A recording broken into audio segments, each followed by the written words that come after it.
Annabelle, you're a National Party's member, so you must love cutting down trees and mining the earth. Can I say that we farm to regenerative practices, and my husband's also an environmental scientist background. So in terms of caring for the land, I don't think you could find a couple that's more passionate about it. That's great for you and your husband. Well, it's our values. What about the National Party?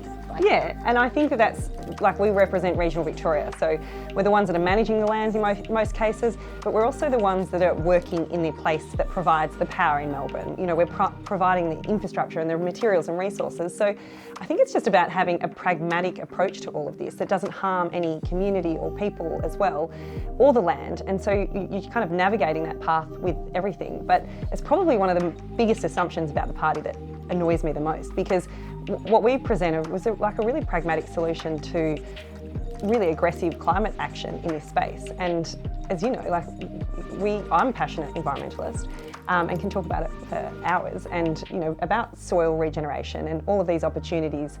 But I don't think it's like just cut down an industry, because the consequence of that is so extreme. And isn't it like fair to say that farmers' livelihoods depend on the fact that they look after and treat their land with respect?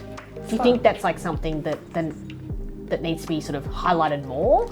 I think this comes back to that whole like city-country divide, and I think that we kind of talk about it a bit too much, but there's so many people that would have no idea where their food comes from.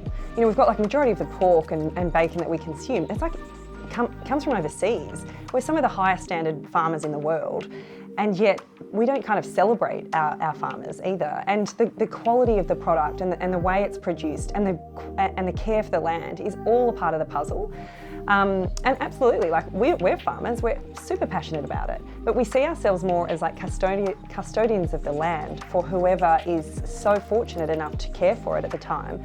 And I think that you would never be doing that with the idea that it's going to be harming and you're being detrimental at all, because your livelihood depends on it, as well as, you know, the reason why you're there, which is this lifestyle as well.